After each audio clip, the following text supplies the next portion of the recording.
Haleluya, haleluya, haleluya. Salam saudaraku, Ratapan 3 ayat 22 sampai 23. Sebab kebaikan Bapa Yahweh itu tidak pernah berhenti, rahmat Bapa Yahweh itu tidak pernah berkesudahan, selalu baru setiap pagi. Kita kembali mengucap syukur saudaraku, kita bisa bangun pagi pada pagi hari ini.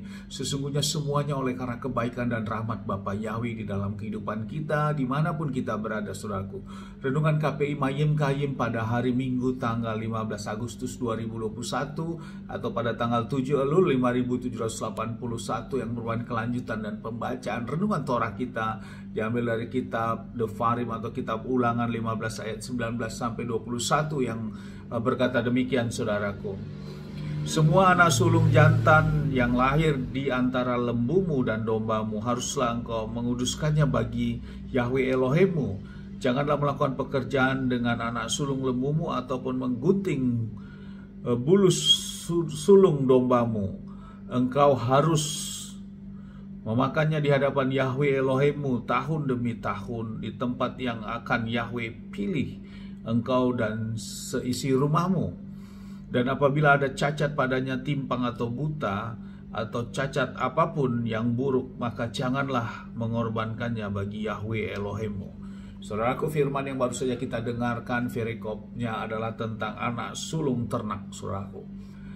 Bapak Yahweh memerintahkan kepada Mose di dalam untuk memberikan persembahan tahunan bangsa Israel, saudaraku, menyiapkan anak sulung dari ternak-ternak mereka, baik itu lembu maupun kawanan domba mereka yang sulung saudaraku. Selain yang sulung juga anak-anak domba ini juga dipilih harus tanpa cacat saudaraku.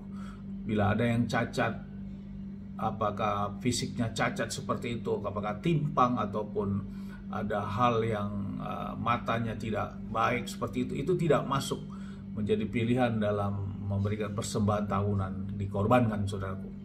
Lewat renungan ini saudaraku, inilah konsep pola dalam memberikan korban yang terbaik di hadapan Bapa Yahweh yang Bapa Yahweh inginkan saudaraku.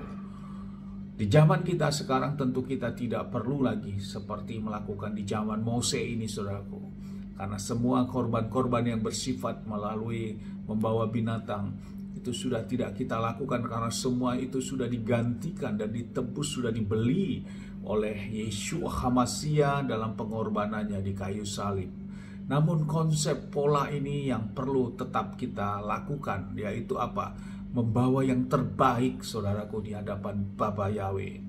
Saat ini saudaraku, dalam kita menjalani kehidupan, saat kita menghadap contohnya saja kepada orang yang kita anggap memiliki pengaruh saudaraku, kita menghadap mereka saja orang-orang tersebut, kita harus memiliki penampilan yang baik saudaraku, apalagi kita harus menghadap kepada Bapa Yahweh. Sehingga di dalam Roma 12 ayat 1 dikatakan untuk membawa seluruh kehidupan kita saudaraku, yang berkata demikian. Oleh karena itu di dalam Roma 12 ayat 1 dikatakan, oleh karena itu saudara-saudara, melalui kemurahan Elohim aku menasihati kamu agar mempersembahkan tubuhmu sebagai persembahan yang hidup, yang kudus, berkenan kepada Elohim, itulah ibadahmu yang sejati. Jadi di kondisi sekarang Paulus mengatakan tentang hal ini saudaraku, untuk membawa persembahan hidup kita yang hidup, yang kudus. Berarti persembahan yang hidup, yang kudus adalah persembahan diri kita yang memang terus di dalam kekudusannya Bapa Yahweh. Berbicara kekudusan adalah hal yang murni. Hidup kita harus diperbaharui hari lembasari dalam ketaatan firman. Kita tidak masuk dalam hal dosa-dosa yang memang kita tahu itu dosa, kita lakukan terus saudaraku. Dan setelah itu kita juga datang ke hadirat Bapa Yahweh, itu adalah yang kita siapkan semuanya cacat saudaraku, dan itu tidak berkenan. Namun Bapa Yahweh, konsep Bapa Yahweh yang menghendaki adalah semuanya yang baik, yang bagus. Maka untuk itu kita harus memiliki sikap hati untuk kita merubah gaya hidup kita, dikembalikan kepada gaya hidup firman Bapa Yahweh. Dan itulah menyatakan kita sudah hidup dan membawa seluruh kehidupan kita dalam penyembahan dan doa-doa kita. Itu yang diinginkan kondisi saat sekarang ini saudaraku. Kemudian yang kedua, bagaimana agar doa kita bisa fokus saudaraku. Ini yang menjadi sesuatu hal yang renungan bagi kita untuk kita melakukan doa yang sungguh-sungguh. Setan juga tidak suka, saudaraku, karena setiap apa yang dilakukan manusia sesuai dengan hukum Bapa Yahweh, setan sangat tidak suka, sehingga dia berupaya menggagalkannya, berupaya membuat kerinduan kita untuk melakukan ketaatan firman agar tidak terjadi atau mengalami hal yang tidak sesuai dengan hukum Bapa Yahweh. Sehingga saat kita melakukan doa dan penyembahan kita, kerap sekali kita memiliki pemikiran yang cabang.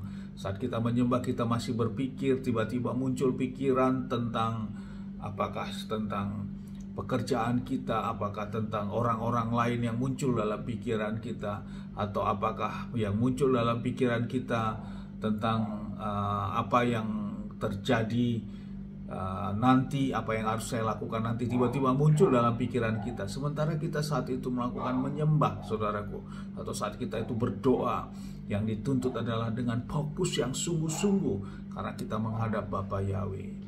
Nah, bagaimana caranya agar kita melakukan hal itu? Tentu yang kita lakukan adalah saat kita melakukan menyembah dan berdoa itu, tempatkan posisi kita bahwa kita saat itu juga kita akan dipanggil oleh Bapa Yahweh, saudaraku. Itulah yang kita lakukan. Dengan kesungguhan kita datang ke hadirat Bapa Yahweh. Kita memposisikan hidup kita seperti itu. Kita posisikan bahwa saat penyembahan ini selesai, penyembahan ini, maka hidup kita dipanggil oleh Bapa Yahweh. Atau inilah detik-detik saya saat menghadap kepada Bapa Yahweh. Setelah itu saya sudah tidak hidup lagi. Dengan membawa cara melakukan penyembahan seperti itu, maka kita akan fokus sungguh-sungguh, saudaraku. Bahkan kita bisa berlinangan air mata, bahkan kita tanpa kita sadar, saudaraku. Dan munculnya sesuatu bahasa-bahasa yang tiba-tiba tidak kita ketahui, namun itu ungkapan hati kita, karena kita memang sungguh-sungguh fokus dalam penyembahan kita. Amin, haleluya. Sukses besar buat kita semua, untuk kita membawa persembahan seluruh kehidupan kita yang terbaik, saudaraku, di hadapan Bapa Yahweh. Menghadap kepada orang yang lebih tinggi dari kita, jabatan statusnya, ataupun mereka kedudukan kita aja harus memiliki sikap yang baik, saudaraku. Apalagi kepada Bapa Yahweh, Sang Pencipta, Sang Pemilik kehidupan kita ini. Yang juga nanti saat kita mengalami kematian, kita harus datang ke hadapan Bapa Yahweh, saudaraku.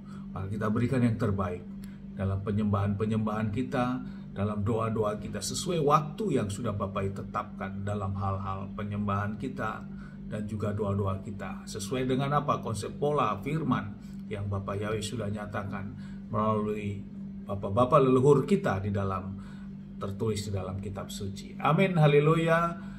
Sukses besar buat kita dari tempat ini. Saya berdoa Bapak yang memberkati dan melindungi kita semua dimanapun kita berada. Bapak Yahweh menyinari wajahnya kepada kita, memberikan kita kasih karunia. Bapak yang menghadapkan wajahnya kepada kita, memberikan damai sejahtera. Apa yang kita kerjakan, apa yang kita lakukan sepanjang hari, semuanya menjadi berhasil.